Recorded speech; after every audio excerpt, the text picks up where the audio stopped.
Palworld is almost here, and these tips will decide whether your first few hours are fun or pure frustration. Tip number 1. Farm Daydream early. These pals spawn near your base and are very easy to catch. More importantly, they're a great source of passive skills, which are extremely important for breeding later on. In this example, the male Daydream has Musclehead, and the female has Serenity. Their offspring inherited both passive skills, resulting in a 40% increase in attack and a 30% reduction in active skill cooldown. Tip number 2. Listen for lucky pals. While exploring, listen closely for a soft, shimmering chime. That sound means a lucky pal is nearby.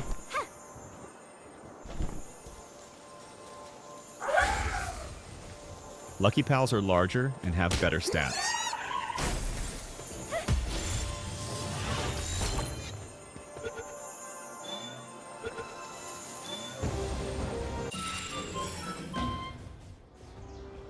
The lucky passive skill gives a 15% bonus to work speed and attack. And they're also guaranteed to have one very powerful attack, even at level 1. For example, this Lamball has Dragon Meteor, and this one has Ignis Rage. These skills are randomly selected from a pool and are not dependent on the pal's element.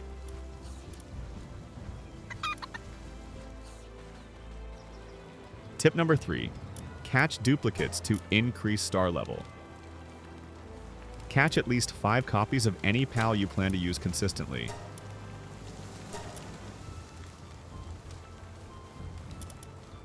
This allows you to increase their star level, which makes a massive difference.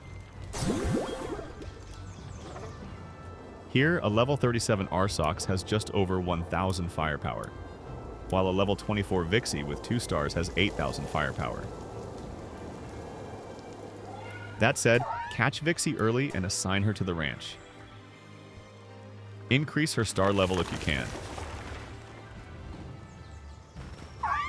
Vixie will dig up pal spheres, which is extremely helpful when you're just starting out.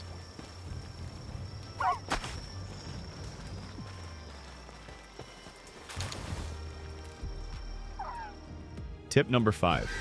Use nocturnal pals for cooling. Even if you have an ice box, food will still slowly expire when the pal cooling it goes to sleep. You can get a nocturnal pal around the area of the Syndicate Tower while doing your second main mission.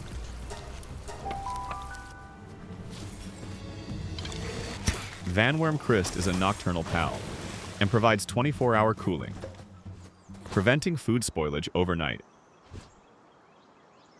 Tip number 6. Always equip a low cooldown skill. Make sure at least one of your pal's active skills has a low cooldown. High damage attacks usually come with long cooldowns. Without a skill like Ignis Blast, Vanworm will often just fly around for 30 seconds, which is far from ideal, especially when fighting multiple enemies. Tip number 7. Double drops with the Meat Cleaver. Once you unlock the Meat Cleaver, you can use it to double the drops you get from pals. First, you need to catch the pal. In this example, it dropped 9 high-quality oil. Then, summon the pal and butcher it to receive a second set of drops.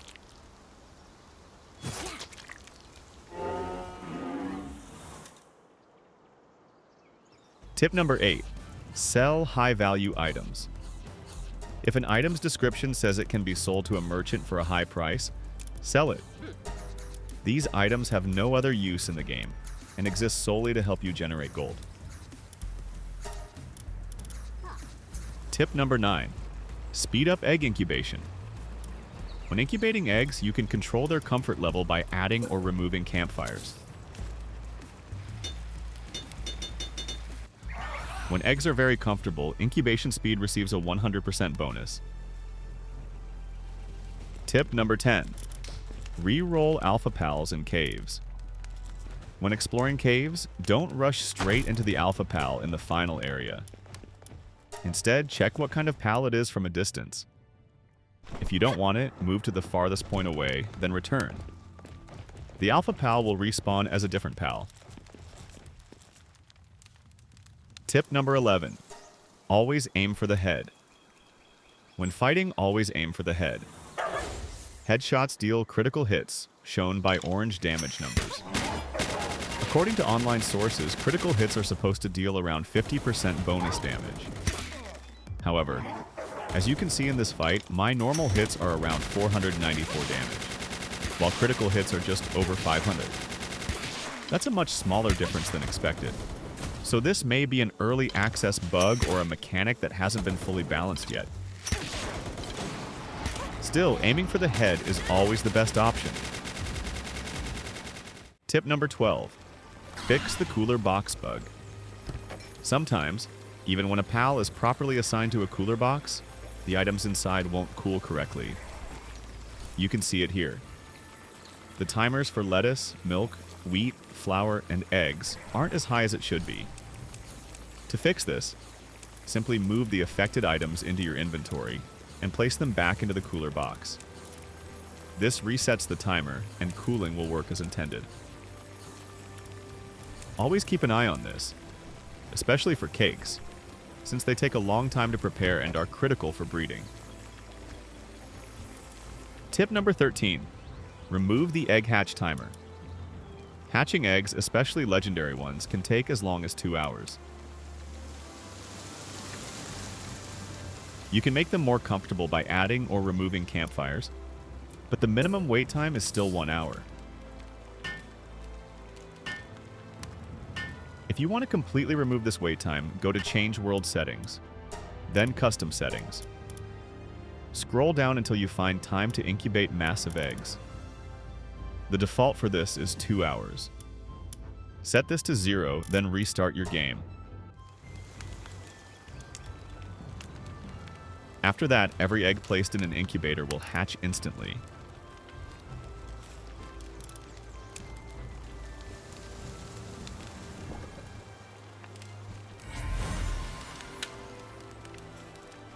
Tip number 14. Upgrade your base to level 10 ASAP. You should prioritize upgrading your base as quickly as possible. At base level 10, you unlock the ability to build a second base. A great location for this is northwest of the Alpha Chillet, just across the wooden bridge. This area has several ore nodes, making it an ideal spot for a dedicated mining base. Tip number 15. Always carry food. Hunger is not just a minor side mechanic in Palworld. It's extremely important. Never travel far from your base without food. If your pals go unfed for too long, their health will drop all the way down to 1 HP, and their stats will be heavily reduced. At that point, they become ineffective at tasks and essentially useless. Keeping food on you, and keeping your pals fed, should always be a top priority. Those are 15 beginner tips to help you get a solid start in Palworld. In the next video, I'll be covering some slightly more advanced tips. Things that aren't obvious early on, but still very useful if you're not a high-level player yet. So if you want to improve without turning the game into a grind, that one's coming up next.